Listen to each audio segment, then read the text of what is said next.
Hello friends, educate Bharat में मैं आपका स्वागत करती हूँ। फ्रेंड्स, आज हम पढ़ेंगे स्टैटिक जीके, जिसका मतलब है स्थिर सामान्य ज्ञान, यानी एक ऐसे तथ्य जो कि समय के साथ बदलते नहीं है। इतिहास, भूगोल, कला, महत्वपूर्ण व्यक्ति, स्थान, मुद्राएं, नृत्य आदि। फ्रेंड्स, ये आपकी एक मजबूत नींव बनाता है और विभिन्न प्रतियोगी परीक्षाओं जैसे एसएससी, बैंकिंग, यूपीएससी में अधिक अंक हासिल करने और समय बचाने में आपकी हेल्प करता है, तो जिससे आपकी तैयारी और भी ज्यादा मजबूत होती है। ये करंट अफेयर्स से अलग है और आपको एक आधार देता है। तो आज हम इसी को फॉर्मेट में कंप्लीट करेंगे, वर्टिकल फॉर्म में। क्वेश्चंस जो है हमारे यूपीएससी लेवल के हैं और शुरू में हमने इकोनॉमिक्स का रखा है, फिर उसके बाद हिस्ट्री है, ज्योग्राफी है, कला और संस्कृति, इस तरह के हमने टॉपिक्स से क्वेश्चंस को रखा है। तो चलिए हम शुरू करते हैं। क्वेश्चन नंबर 1 आपकी स्क्रीन पर है। फ्रेंड्स, अगर आपको हमारी वीडियो जरा भी अच्छी लगे तो हमें एक लाइक जरूर दें, चैनल को सब्सक्राइब करें और बेल आइकन जरूर दबाएं, जिससे आपको हमारी वीडियो का नोटिफिकेशन तुरंत मिल जाए। शुरू करें। भारत में पंचवर्षीय योजनाओं का प्रारंभ कब हुआ? तो फ्रेंड्स, भारत में पंचवर्षीय योजनाओं का उद्देश्य जो था वो आर्थिक विकास को योजनाबद्ध तरीके से आगे बढ़ाना था। पहली पंचवर्षीय योजना जो थी वो कृषि और सिंचाई पर आधारित थी। 1951 में ये स्टार्ट हुई। 1951। Next question. भारत में बजट कौन प्रस्तुत करता है? तो केंद्रीय बजट संसद में वित्त मंत्री द्वारा प्रस्तुत किया जाता है और इसमें सरकार की आय, व्यय और आर्थिक नीतियों की घोषणा होती है। अब बात कर लेते हैं भारत में बजट कौन प्रस्तुत करता है। तो वित्त मंत्री भारत के बजट को प्रस्तुत करते हैं। जीडीपी का पूर्ण रूप क्या है? ग्रॉस डेवलपमेंट प्रोडक्ट, बी है gross domestic product, C global domestic product, D general domestic product. तो जीडीपी किसी भी देश में एक वर्ष के भीतर उत्पादित सभी अंतिम वस्तुओं और सेवाओं के कुल मूल्य को दर्शाता है। तो इसका जो ऑप्शन सही है वो gross domestic product. Gross domestic product Hindi में कहते हैं सकल घरेलू उत्पाद। भारतीय रिजर्व बैंक की स्थापना कब हुई? भारतीय रिजर्व बैंक की स्थापना, फ्रेंड्स, आरबीआई भारत का एक केंद्रीय बैंक है जो हमारी मौद्रिक नीति को नियंत्रित करता है और मुद्रा को जारी करने का काम इसी का है। तो इसकी स्थापना हुई थी 1935 में, 1935। मुद्रास्फीति, इन्फ्लेशन का संबंध किससे है? मुद्रास्फीति क्या है? उत्पादन में वृद्धि, बी मूल्य स्तर में वृद्धि, सी जनसंख्या वृद्धि, डी निर्यात वृद्धि।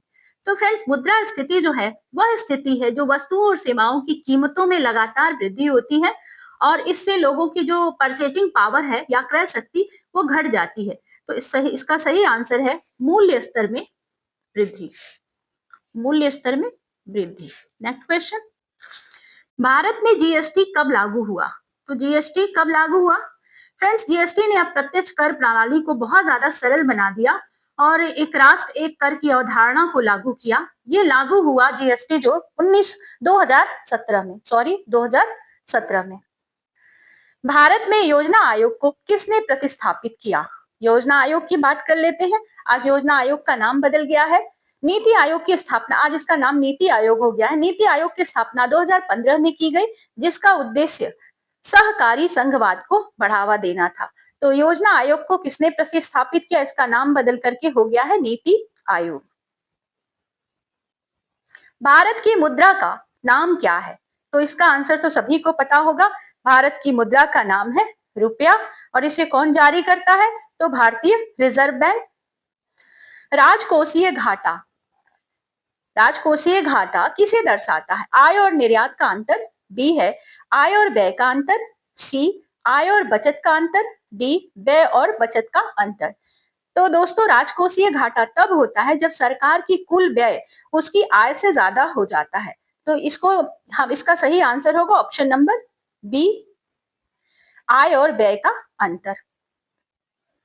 भारत में सबसे अधिक रोजगार किस क्षेत्र में है? ए उद्योग, बी सेवा, सी कृषि, डी व्यापार। तो भारत की इतनी बड़ी जो आबादी है वो कृषि पर निर्भर है, इसीलिए यहाँ पर सबसे अधिक रोजगार कृषि के क्षेत्र में मिलता है। अगला प्रश्न है, भारत में मौद्रिक नीति कौन निर्धारित करता है? तो भारत में जो मौद्रिक नीति के अंतर्गत ब्याज दर आती है, मुद्रा आपूर्ति आती है, ऋण नियंत्रण से जुड़े हुए जो निर्णय है उसको लिया जाता है और इसका संचालन कौन करता है? आरबीआई, हमारा रिजर्व बैंक, भारतीय रिजर्व बैंक। भारत की अर्थव्यवस्था किस प्रकार की है? तो भारत की जो अर्थव्यवस्था है वो मिश्रित अर्थव्यवस्था है। कारण उसका ये है कि यहाँ पर सार्वजनिक और निजी दोनों क्षेत्र मौजूद हैं। यही कारण है कि इसको मिश्रित अर्थव्यवस्था कहा जाता है। प्रति व्यक्ति आय की गणना किससे की जाती है? तो प्रति व्यक्ति जो आय है दोस्तों, वो देश की औसत आर्थिक स्थिति को दर्शाती है और जीवन स्तर का संकेतक होती है। वहां की लाइफ स्टाइल किस प्रकार की है? अगर प्रति व्यक्ति आय अधिक होगी तो लाइफ स्टाइल अच्छी होगी। इसको निकालने के लिए हम कुल आय को भाग दे देते हैं जनसंख्या से। ऑप्शन नंबर बी सही है। आर्थिक सर्वेक्षण कौन प्रस्तुत करता है? आर्थिक सर्वेक्षण बजट से पहले ही प्रस्तुत किया जाता है फ्रेंड्स, और जिसमें देश की आर्थिक स्थिति का विश्लेषण होता है और इसका विश्लेषण करते हैं हमारे वित्त मंत्री। निम्न में से कौन सा प्रत्यक्ष कर है? तो प्रत्यक्ष कर वही कर होता है जिसका भार उसी व्यक्ति पर पड़ता है जो कर देता है। जैसे आयकर, इनकम टैक्स को हम देते हैं और हमारे ऊपर ही उसका बोझ पड़ता है, किसी और के ऊपर हम उसको स्थानांतरित नहीं कर सकते। भारत में सबसे अधिक योगदान जीडीपी में किस क्षेत्र का है? तो जीडीपी में सबसे वर्तमान में सेवा क्षेत्र का सबसे ज्यादा योगदान है हमारी जीडीपी में। जैसे बैंकिंग है, आईटी है, परिवहन क्षेत्र है, तो सेवा क्षेत्र को रखेंगे। जीडीपी में सबसे ज्यादा योगदान सेवा क्षेत्र का है। गरीबी रेखा का निर्धारण किस आधार पर किया जाता है? भारत में गरीबी रेखा उपभोग और व्यय पर आधारित होती है। मतलब कंजप्शन पर, मतलब कितनी आवश्यक वस्तुएं और भोजन का हम इस्तेमाल करते हैं, इसको कहेंगे गरीबी रेखा का निर्धारण उपभोग व्यय पर आधारित होता है। भारत में नोटबंदी कब लागू हुई? डिमोनेटाइजेशन कब लागू हुआ? तो नोटबंदी का उद्देश्य जो था वो काले धन, नकली मुद्रा और भ्रष्टाचार पर रोक लगाना था। ये कब लागू हुई? तो 2016 में, 2016। भारत में सबसे बड़ा कर राजस्व स्रोत कौन सा है?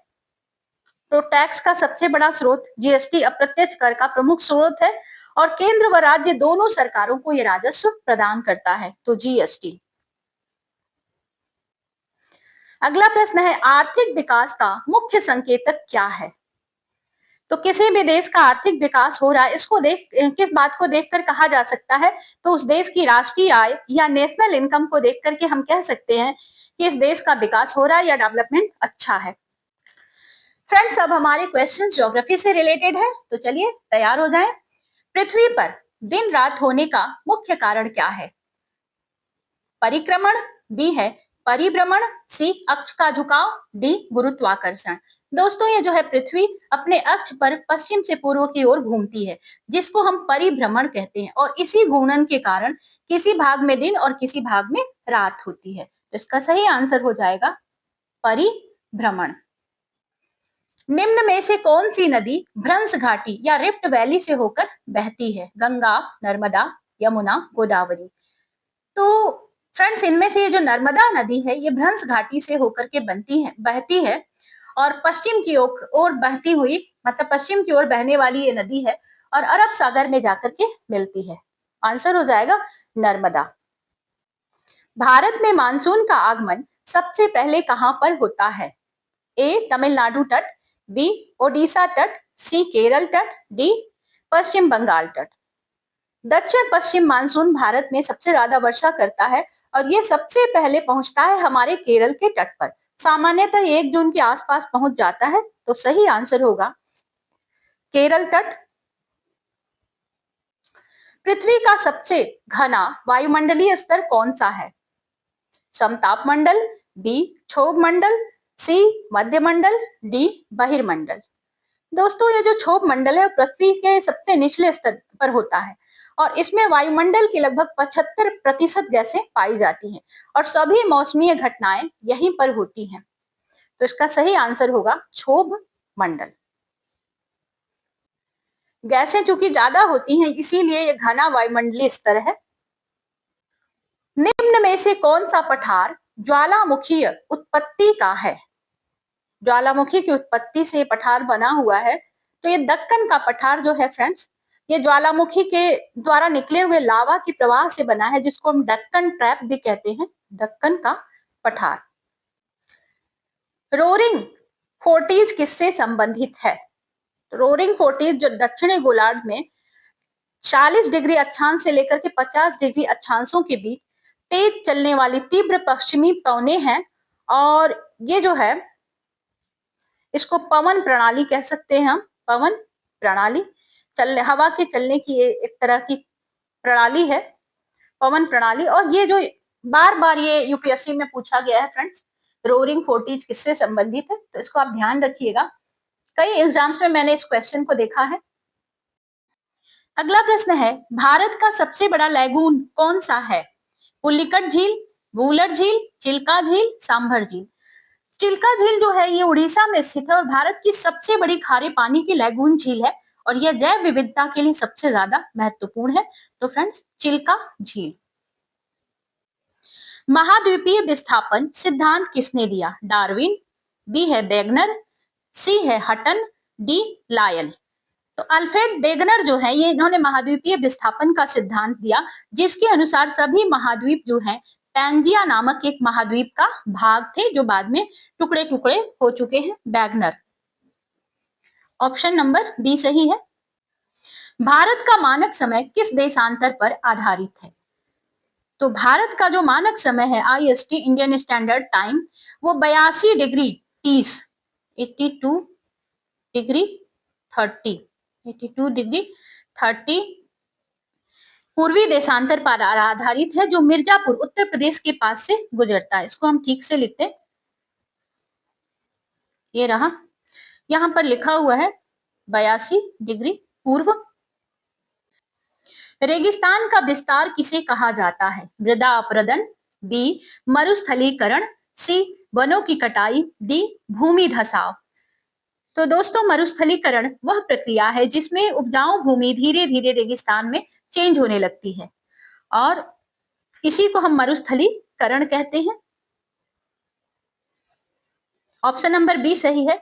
ये क्वेश्चन भी पर्यावरण और भूगोल का एक बहुत ही महत्वपूर्ण टॉपिक है, और इससे संबंधित ये जो दिख रहा है आपको क्वेश्चन, ये पर्यावरण से रिलेटेड क्वेश्चंस में बार बार कई एग्जाम्स में पूछा गया है। रेगिस्तान का विस्तार किसको कहा जाता है?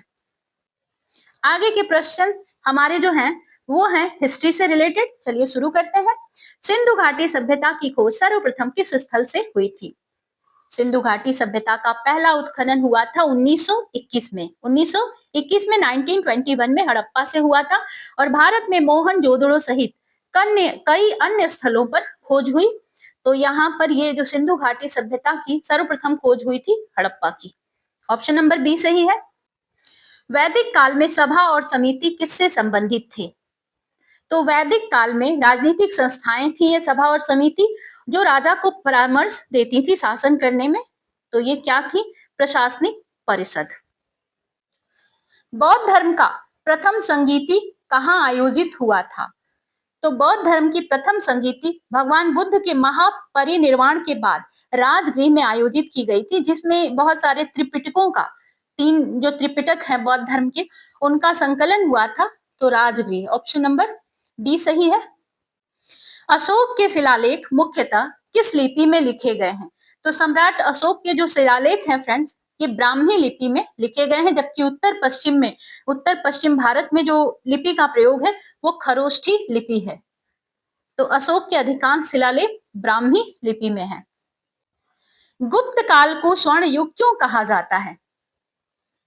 गुप्त काल में कला, स्थापत्य, गणित, खगोल, साहित्य का भूतपूर्व विकास हुआ है। यही कारण है कि इसको स्वर्ण युग कहा जाता है। तो इसका ऑप्शन नंबर सी सही होगा, कला, विज्ञान और साहित्य के उत्कर्ष के कारण। अलाउद्दीन खिलजी का बाजार नियंत्रण नीति का उद्देश्य क्या था? तो अलाउद्दीन खिलजी ने ये बाजार नियंत्रण की प्रणाली को डेवलप किया। इसका काम ये था, मतलब इसका उद्देश्य ये था कि सेना को कम वेतन में भी सक्षम बनाए रखने के कारण वस्तुओं की कीमतें हैं वो नियंत्रित की जाए, जिससे सेना को कम वेतन दिया जाए और उनकी सारी जरूरतें पूरी हो जाए तो सेना को सस्ता राशन उपलब्ध कराना। विजयनगर साम्राज्य की स्थापना किसने की थी? तो विजयनगर साम्राज्य की स्थापना 1336 में हरिहर और बुक्का नाम के दो व्यक्ति थे, इन्होंने किया था, जो संगम वंश के शासक थे, हरिहर और बुक्का। ऑप्शन नंबर बी सही है। 1857 के विद्रोह का तत्कालिक कारण क्या था? एनाफील्ड राइफल थी एक, जो अंग्रेजों ने उसमें गाय और सुअर की चर्बी लगाने की अफवाह थी कि अंग्रेजों ने ऐसा किया है, गाय और सुअर की चर्बी उसमें लगाया है। राइफल का नाम था एनाफील्ड। कभी कभी राइफल का नेम भी आपसे पूछ लेता है, और जिसके कारण जो सैनिक थे उनमें असंतोष फैल गया, तो चर्बी वाले कारतूस इसका आंसर होगा। चर्बी वाले कारतूस तत्कालिक कारण यही था। भारतीय राष्ट्रीय कांग्रेस की स्थापना कब हुई? भारतीय राष्ट्रीय कांग्रेस की स्थापना एवो ह्यूम के प्रयासों से हुई, और ये कब हुई थी? 1885 में, 1885। भारत छोड़ो आंदोलन का प्रस्ताव किस अधिवेशन में पारित हुआ? तो भारत छोड़ो आंदोलन का जो प्रस्ताव था 1942 में, 1942 में बॉम्बे में एक अधिवेशन हुआ कांग्रेस का, यहाँ पर ये प्रस्ताव पारित किया गया, बॉम्बे के अधिवेशन में पारित हुआ। दोस्तों आगे के हमारे जो क्वेश्चंस हैं वो आर्ट एंड कल्चर से जुड़े हुए हैं, तो चलिए हम शुरू करते हैं। निम्न में से कौन सी नृत्य शैली मणिपुर से संबंधित है? तो मणिपुर का एक फेमस नृत्य शास्त्रीय नृत्य शैली है, जो राधा कृष्ण की लीलाओं पर आधारित होती है। इसकी गति कोमल और भाव प्रधान होती है, जिसको मणिपुरी नृत्य भी हम कहते हैं। अजंता की गुफाएं मुख्यतः किससे संबंधित हैं? जैन धर्म, शैव धर्म, वैष्णव धर्म या बौद्ध धर्म? तो अजंता की गुफाएं जो हैं ये बौद्ध धर्म से संबंधित है। इसमें भगवान बुद्ध के जीवन और जातक कथाओं का वर्णन मिलता है। बौद्ध धर्म। निम्न में से कौन सा ग्रंथ भरतनाट्यम से संबंधित है? तो भरतनाट्यम सहित भारतीय नृत्य और नाट्य परंपरा का आधार भरत मुनि द्वारा रचित नाट्य शास्त्र है। ऑप्शन नंबर बी सही है, नाट्य शास्त्र। खजुराहो मंदिर किस स्थापत्य शैली का उदाहरण है? तो खजुराहो के जो मंदिर हैं ये मध्य भारत में स्थित हैं, और नागर शैली का उत्कृष्ट उदाहरण ये माने जाते हैं। नागर शैली। मंदिर को या स्थापत्य कला में अलग अलग शैलियों का इस्तेमाल होता था, इसलिए ये नागर शैली में बने हुए मंदिर हैं। निम्न में से कौन सा वाद्य यंत्र सुशिर वाद्य है? सुशिर वाद्य तबला, मृदंगम, शहनाई, वीणा। तो सुशिर वाद्य क्या होते हैं? जिसमें हवा फूंक करके ध्वनि को उत्पन्न किया जाता है, जैसे शहनाई और बांसुरी। तो ये सुशिर वाद्य कौन है? शहनाई। कथक नृत्य शैली का प्रमुख विकास किस काल में हुआ? तो कथक जो है ये नृत्य स्पेशली मुगल काल में विकसित हुआ, जिसमें भाव, घूमर और पांव की थाप प्रमुख है। मुगल काल। कथक का विकास मुगल काल। त्रिरत्न की अवधारणा किस धर्म से संबंधित है? हमने अभी इसको पढ़ा था। बौद्ध धर्म में त्रिरत्न बुद्ध, धम्म और संघ को जीवन का आधार माना गया है, तो त्रिरत्न की अवधारणा बौद्ध धर्म में पाई जाती है। निम्न में से कौन सी चित्रकला राजस्थान से संबंधित है? तो फड़ चित्रकला जो है ये राजस्थान की लोक चित्रकला है, जिसमें पाबूजी और देव नारायण की गाथाएं चित्रित की जाती हैं। फड़ चित्रकला। सांची स्तूप का निर्माण किस शासक के काल में हुआ? तो सांची का जो स्तूप है ये मौर्य शासक अशोक के शासनकाल में इसका निर्माण हुआ था। यूनेस्को की विश्व धरोहर सूची में भारत की पहली प्रविष्टि कौन सी थी? तो यूनेस्को की एक विश्व धरोहर सूची है, हम आपको अपने चैनल पर इस विश्व धरोहर सूची को डाल देंगे।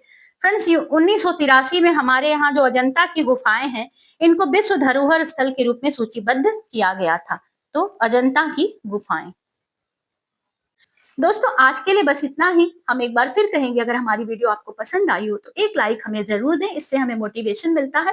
चैनल को सब्सक्राइब करें और अपने दोस्तों के साथ शेयर भी करें। अगर आपको वीडियो अच्छी लगी हो बेल आइकॉन जरूर दबाएं, जिससे आपको हमारी आने वाली वीडियोज की नोटिफिकेशन मिल जाए। फ्रेंड्स, अगला हमारा जो टॉपिक होगा उसको हम कवर करेंगे भारत छोड़ो आंदोलन। अगर आपको इसको अच्छे से पढ़ लेंगे तो भारत छोड़ो आंदोलन से संबंधित आपका कोई भी क्वेश्चन गलत होने वाला नहीं है। मिलते हैं आपसे नेक्स्ट वीडियो में, तब तक के लिए goodbye, thank you for watching.